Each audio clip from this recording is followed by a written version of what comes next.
This is Sports and Torts with David Spada and Elliott Harris on TalkZone.com.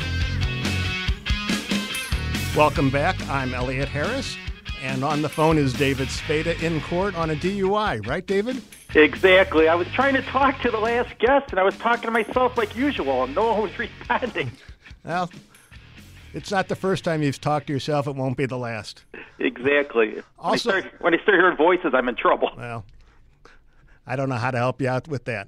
Anyway, also on the phone, we have former NBA star, former college star, Jo White.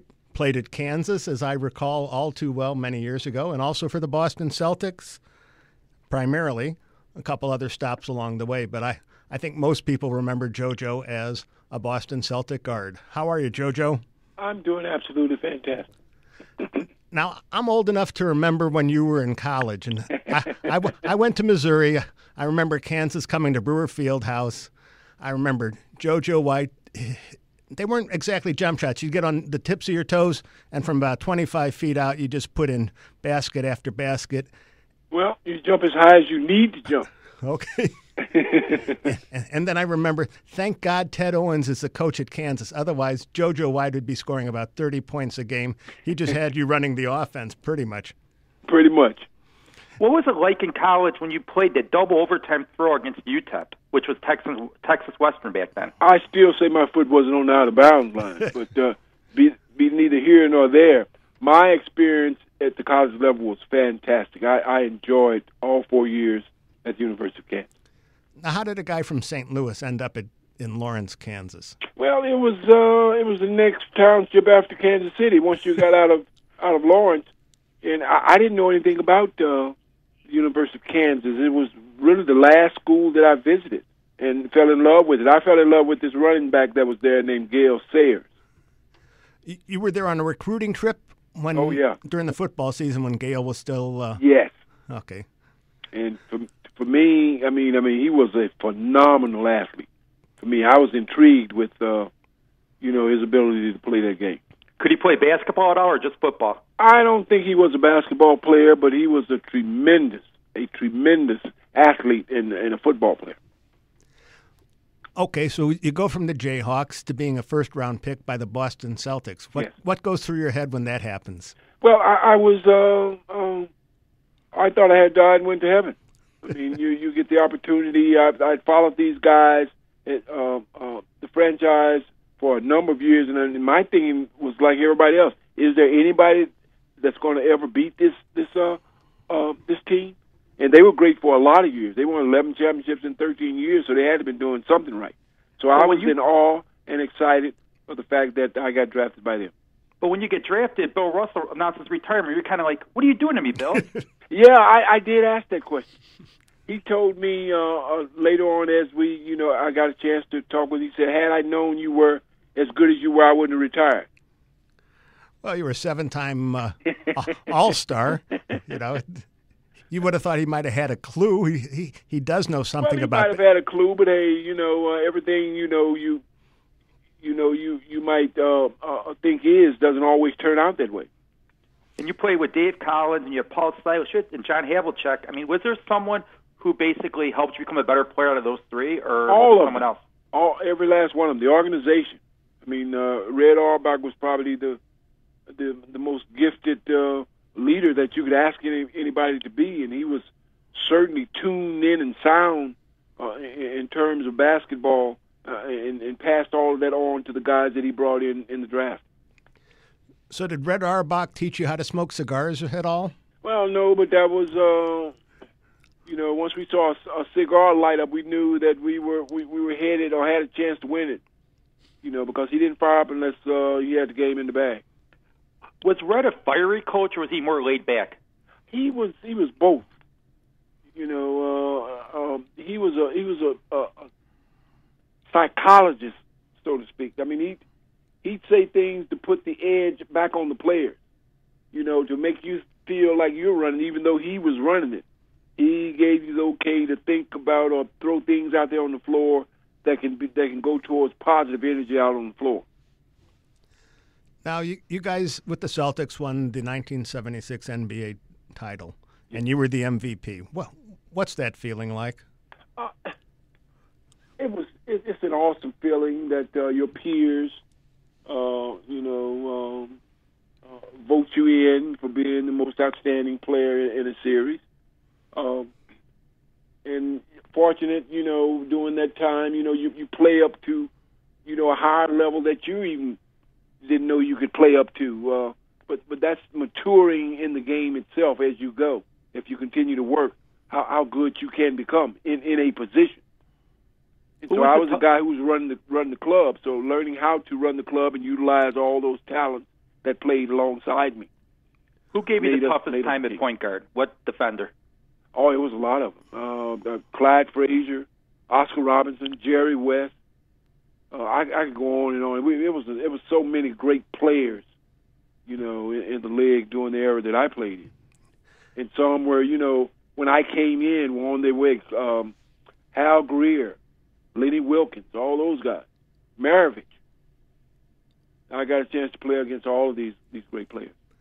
Who was the toughest one to stop? Every last one of them. Each one brought something special to the table. Being an outstanding athlete, it's knowing how to develop, those skills. Some were jump shooters, some were penetrators, some were quarterbacks. Some knew how and where and when, where to put that ball, when to run, when not to, when to slow it down, when to take shots. All of those different things that right now are not being taught. Now, that triple overtime game in the 76 finals against Phoenix, was that the best game you ever were a part of? It was the longest game I was ever part of. And you got a lot of time on the court that day, too. I was just fortunate to be able to deliver, would you believe those 3 overtime games I played without tape? Because during regulation time, we thought the game was over. So when we went back in the locker room, I cut my tape off. And then they came back and said we had 2 minutes and something left in the game. And it ended up going 3 more overtime. What did your feet feel like after that game? I don't know, but I was tired. I mean, I was never so tired, but for some reason or another, when you win, it creates more energy. So I felt fantastic. We were just fortunate enough that we were able to win that game.